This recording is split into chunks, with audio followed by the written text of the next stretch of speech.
Happy birthday to you.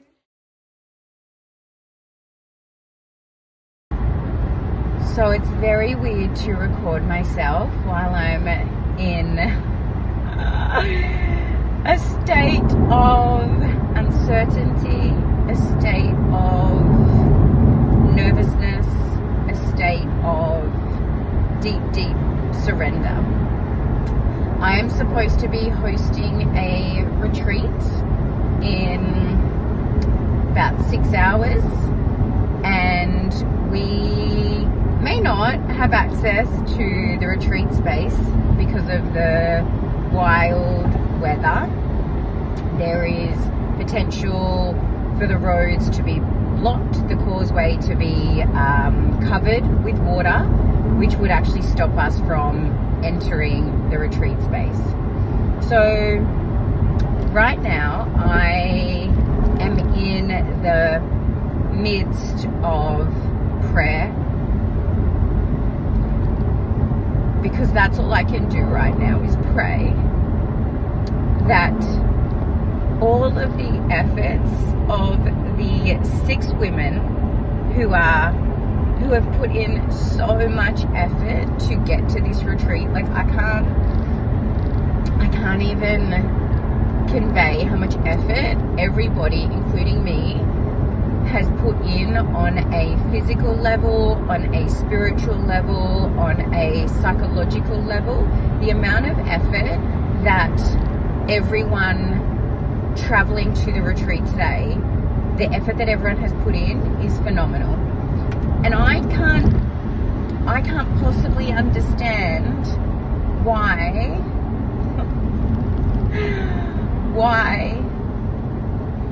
things wouldn't work out for us. My brain, my soul, I can't comprehend that. It doesn't make sense to me on a spiritual level, on a physical level. Like, I have been so divinely guided to run this retreat, even when my ego was a bit resistant.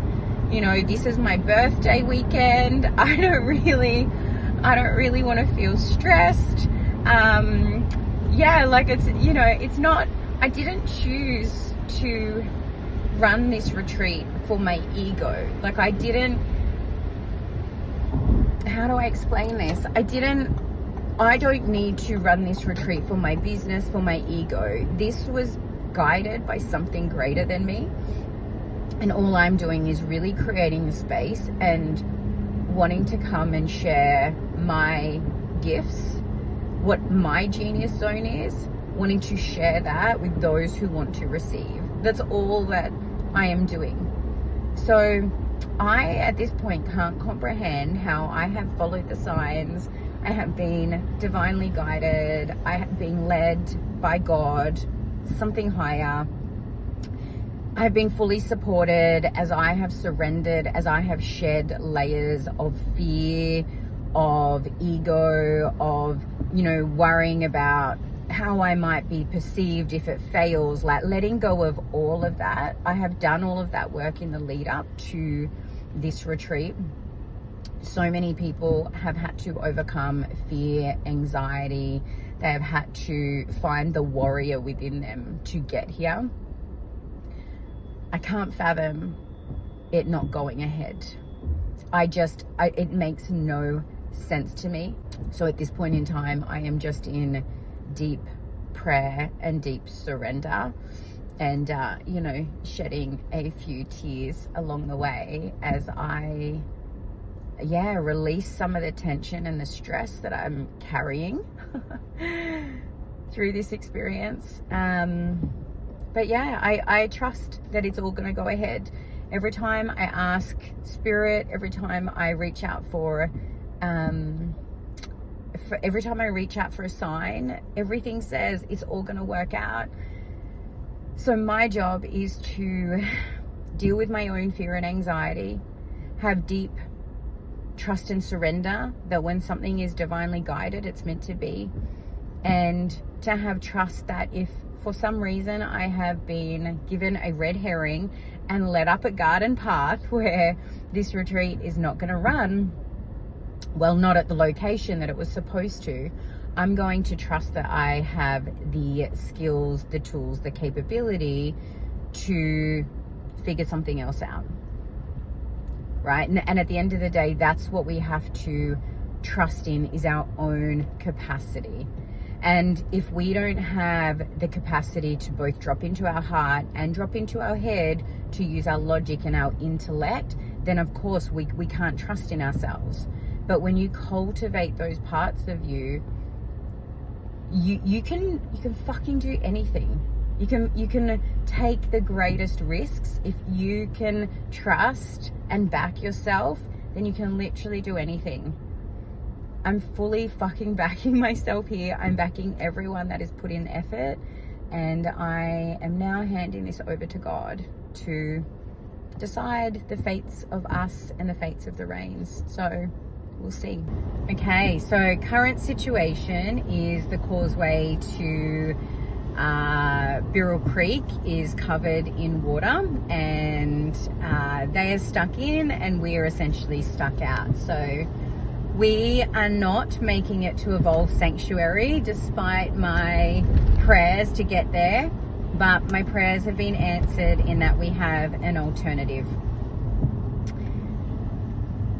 It's really interesting how, as I've let everybody know, just how everybody is coping with the adjustment and what people's default, it's interesting what people's default is, whether they go into problem solving, whether they go into acceptance, whether they go into stress and worry, whether they go into disappointment. Like, it's really interesting, everybody's reactions. And mine has absolutely been disappointment that the image that I had of the retreat and how it was going to play out has now been completely fucking dissolved, if I'm honest. So, you know, I'm just kind of sitting with that right now, but also letting everybody know what is happening, and noticing my own anticipation or anxiety about other people's reactions.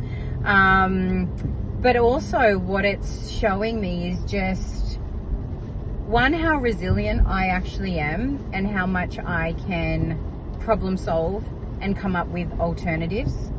And it's also showing me how potentially there was a part of me that felt like a big selling point of the retreat is actually to hold the retreat at the amazing Evolve Sanctuary that is owned and run by Chef Pete Evans, who cooks up like an absolute storm. And what is actually coming through to me, what is actually, you know, getting clearer is that, yeah, maybe I was a little bit too reliant on, maybe I was not valuing myself enough, that I felt like I had to have an amazing location in order to be able to run an amazing retreat. And I know that that's not true. I absolutely, with 1,000,000% certainty, know that that's not true. And this is forcing me to come back to a really grounded place. And what's really interesting is that a similar thing happened, you know, a while ago in terms of like my photographs, my professional photographs that I used to get. A few things happened and it really revealed to me where I need to actually be more grounded, more real, more authentic. And, you know, yep, maybe, you know, wear makeup for some of the photos or present myself in a particular way. But also it's not about portraying myself to be maybe somebody that I'm not, or maybe feeling like the look is more important than the substance. So a lot of lessons so far. I'm going to keep like vlogging. I guess you call this vlogging. That's a weird word. I'm going to keep vlogging and see what comes together of this video by the end of this weekend. Oh my goodness, I am on my way home from the retreat that went ahead, not as planned, but so much better and so much more epic. every time I run a retreat, magic happens. Something greater wants to manifest. And this is why a lot of the time when I run a retreat, I don't really plan the flow so much or the specific content. And that's because I am guided by the energy and the connection of the women and what they require. I very much tailor it to who is in the retreat space. And that could be so last minute. This last retreat, I had someone register in the week leading up to the retreat. And so I know better than to plan, because I know that, what's that saying about how, life happens while we're making plans, while we're busy making plans or whatever it is. I know better, but every time that I grab hold of any certainty when it comes time to my retreats, I am very quickly shown a lesson. The lessons that I have come away with are absolutely profound, and some of them indescribable. I could spend hours, days unpacking what has unfolded and what I've taken from the experience. I'm going to share more about that, but I just wanted to document how I'm feeling as I leave. And as I said to the women this morning, there's a part of me that wants to be like, I knew it. I knew that magic existed, and I knew that if I trusted my higher self, my wisdom, my intuition that kept saying, the retreat's happening, the retreat's happening, the retreat's happening, I knew that if I followed that call, that it would work out. And now in hindsight, I realize that there is no way that I could have planned for how it was meant to happen. Like, I could not plan that. And what's really interesting is at the evening of the retreat, day one, I received a message from where we were supposed to hold the retreat at. And the rain had slowed down miraculously, right? It had slowed down at a point when it was too late. It was too late for us to back out of our plan B. And what that said to me, what it signified is it was not meant to be at that location this time. But that location was like this carrot that was dangled, that lured us, right? Lured me, I should say. Plenty of people in the group didn't even care about where it was being held. They came for the experience that I was going to offer them.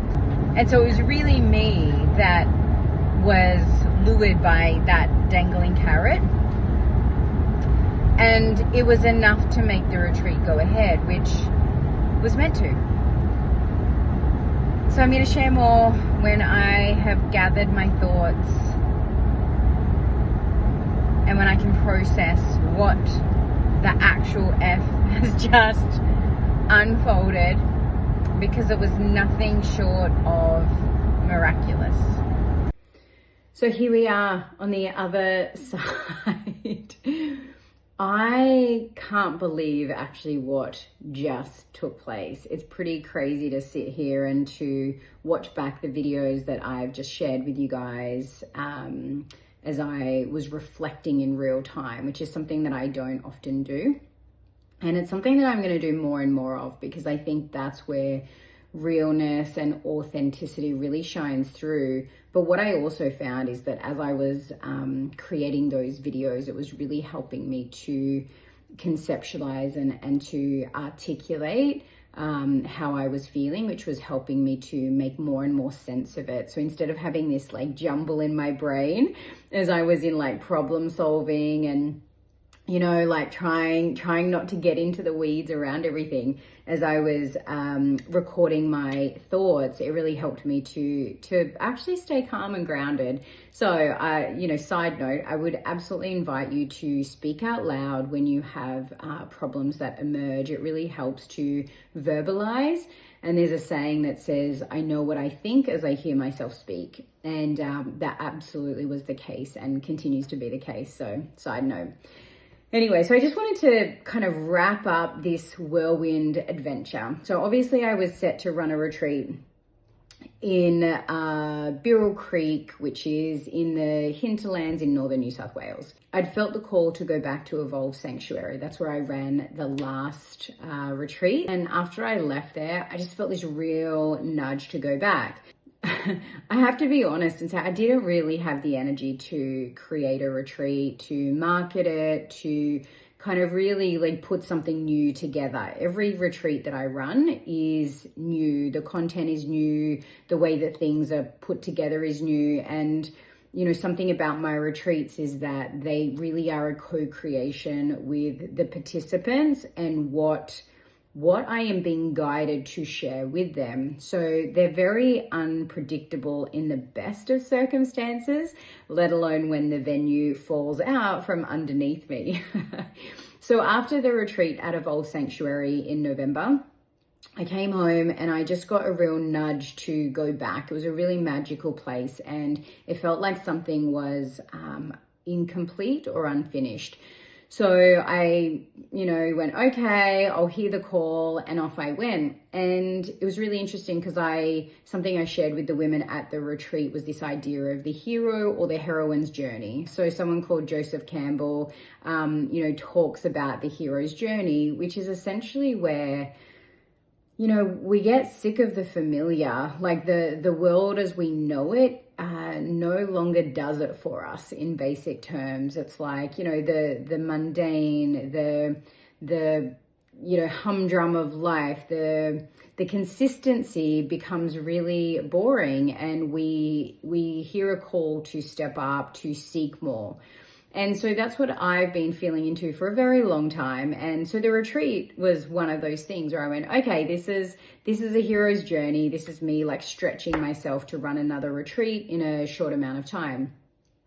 And I went on a hero's journey. I heard the call. I set the scene. I started planning to run a retreat in February. The only weekend that was available was my birthday weekend.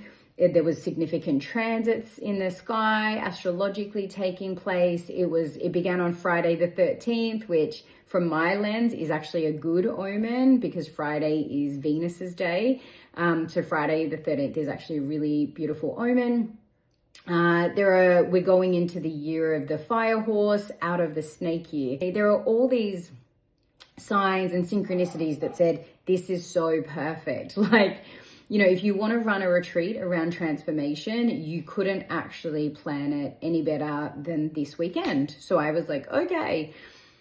But on that journey, I started to doubt myself as I was, struggling to really market the retreat and really call in the right people for the retreat. And so I had this moment of doubting my ability and doubting whether I could pull it off. And so I'd reached out to Evolve and essentially said, can I cancel it? And they were like, yep, that's no problem.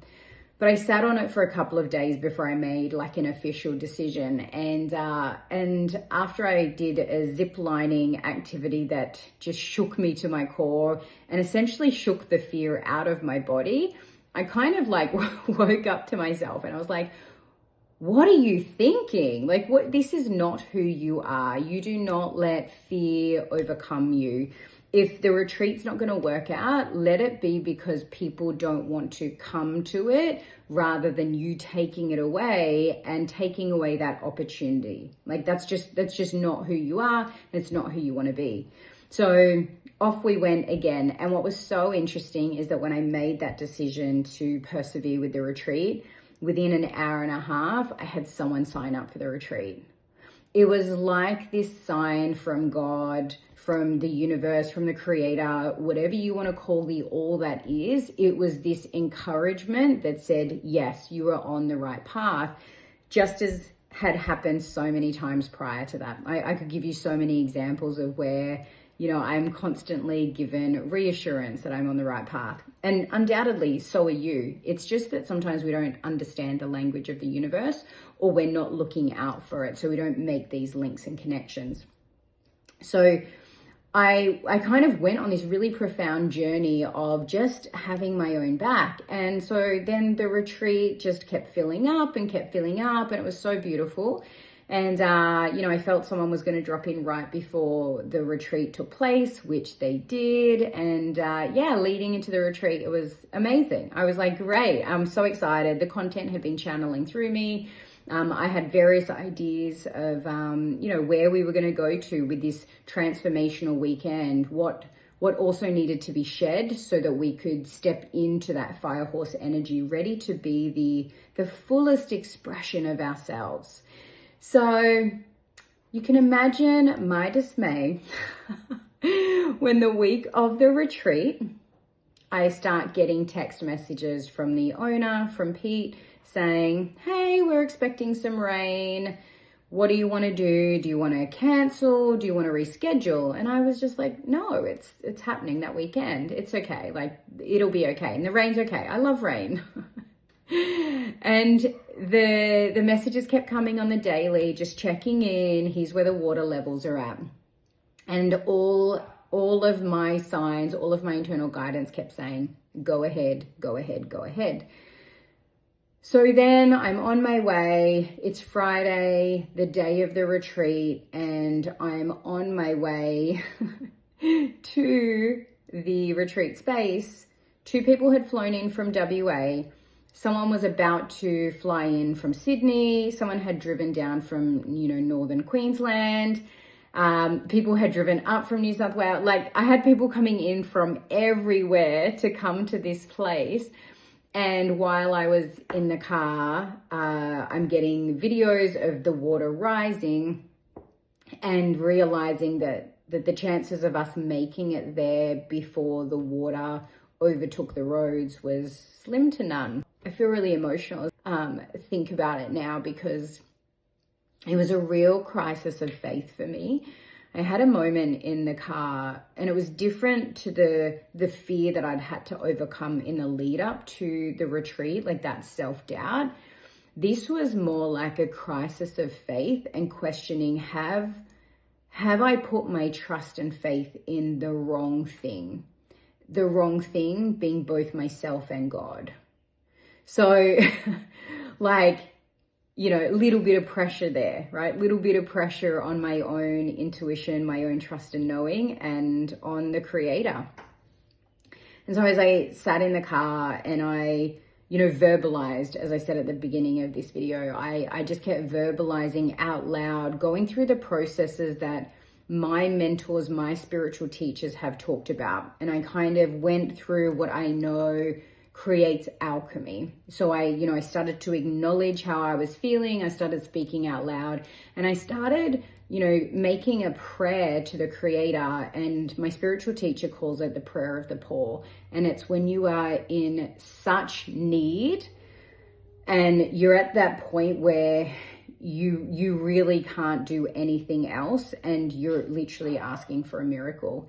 And in doing that, you're surrendering but not giving up. You're just handing that over to a higher power. And I've had to do this a couple of times in my life, and this was the first time I had really done it consciously. And so as I was praying to God and going over my musings and saying, I don't understand this. I don't understand. I've followed the signs. I've done what you've asked of me. If I can't trust in myself, if I can't trust in my own knowing, like, what can I trust in? Because I know I can't trust in what I see. I know when I see people on social media that have filters on, I know I can't trust in that beauty. I know when people show me a video that could be AI generated. So I know better than to trust what my eyes tell me. But I know that what my intuition, what my body senses and feels, and the information it gives to me, I know it to be true with every ounce of my being. So I had this crisis of faith of like, has my body led me astray? Has my intuition led me astray? And it was it was a very sad moment, because I was like, fuck, if I can't trust in that, what can I trust? Like, and it's what it says, it's a crisis of faith. And this is something that happens on the hero's journey, is that we have this crisis of faith that comes up to really test us. But as I went through that, and as I was speaking out loud and I was praying to the Creator, I then began to surrender, and I then began to call on all the teachings that I have received. And I started really tuning into the fact that if I believe the Creator is creating perfectly, then I also have to believe that this moment is perfect. I also have to believe that the outcome is perfect.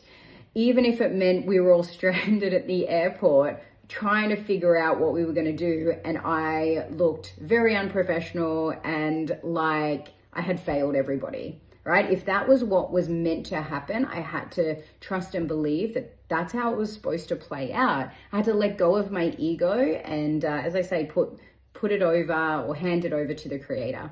And so, you know, I went through that process. So I started to like calm in the car and just was, you know, still in disbelief, but just, I don't know how I stayed pretty calm. So yeah, anyway, then I reached out to a friend, and she lives in the area, and I was like, hey, do you know of anybody that has property? I knew that she's held retreats. And so yeah, she got back to me and gave me a number, and it was just the perfect place.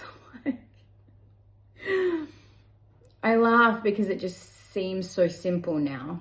You know, I was in the car, I couldn't ring, you know, a million people. I couldn't jump on Airbnb and look for all of these places. It was also raining, so I couldn't really just pull over to the side of the road and get out of my car and sort all these things out. So in retrospect, it was really quite simple. And then what was really interesting is that when we went to the new place that we stayed at the homestead in Ewingsdale in Byron Bay, so many things just told us that this was the perfect place. So I'll talk a little bit more maybe in another video around the content and how the weekend went, but suffice to say, it was beyond magical and beyond perfect. The lessons that I received in the lead up to the retreat really allowed me to hold the most divine space, right? There were some challenges that came up for me in the retreat and in the running of the retreat, but because I had already overcome so much, I was really able to come back into my heart, check in with my body, and allow myself to be led by something greater than myself. And yeah, the feedback from the women was absolutely amazing. And once again, I was just, you know, so grateful and so humbled to be able to host 6 beautiful souls and to take them on a transformational journey where, you know, they were able to connect more to their heart, to be able to express love that they hadn't been able to express before, that they were able to find courage and their inner warrior that they had been maybe cautious of stepping into. Some of them had described being afraid to appear too much, too powerful, you know, too bossy, you know, all the things that when we really let ourselves step into our competency and our capacities, that, you know, it can overshadow other people. And so sometimes we like dim our own light for fear of treading on other people's toes. But we were really able to eliminate that. And yeah, and I'm just so humbled to have been able to take the women on that journey. And once again, the medicine for me was just as potent as what it was for them. And this is what I just love about my retreats, which I think I'm going to have to change the name, because they're really not retreats. They're really immersive experiences that I take you on a journey from, you know, wherever you're at that needs to be up-leveled, whatever needs to be dissolved. We kind of take you from this point to this point. And it's really hard for me to explain you know, what that is, because it could be anything. It could be from a place of, you know, self-loathing to self-love. It could be from a place of accepting breadcrumbs to seeing yourself as queen energy, right? It could be from a place of, being afraid to shine your light, to really stepping into what your superpower is. So all I can say is that it's just this transformational journey, and the processes that I use, we really can apply it to anything and everything. I've applied these processes in my life to my fitness journey, to my business journey, to my relationship journeys. I mean, all relationships in my life, not just romantic relationships. So it's really a powerful portal. If you're still here and this is of interest to you, then I will be launching a really intense, immersive experience in the coming weeks. And this will incorporate a 12-week program with an immersive retreat on the end of it to really integrate all of the teachings and to allow me to meet you in person. And to offer that in-person magic that unfolds without question every time I host a retreat. So if that calls to you, feel free to reach out to me to find out more. But otherwise, I would really invite you to look at your own life and to look at where you have been on a hero's journey, where you have had to where you've wanted to step out of your comfort zone. You've heard the call, you've asked for more, and you've been met with challenges. You've been met with those challenges of self-doubt, resistance, people pushing back, maybe telling you that you can't do it, or maybe questioning why you would want to do it, and how that might have derailed you, or it might have propelled you forward into growth and evolution. And to then be able to get to a point in the end where you look back and you're like, wow, look at who I am now. Look at the gold or the treasure that I have found as I embarked on that hero's journey. We all go through them, and we will continue to go through them as long as we continue to desire more. And whenever we're connected to that feminine energy within us, we're insatiable, right? We realize that in life, everything that we want is available to us. Everything is available. We just need to choose, and we need to step into the version that is a worthy match for that dream. So thank you so much for watching this episode after a lengthy break from the Edge of Becoming podcast. And I can't wait to see you on the next one. Take care. God bless.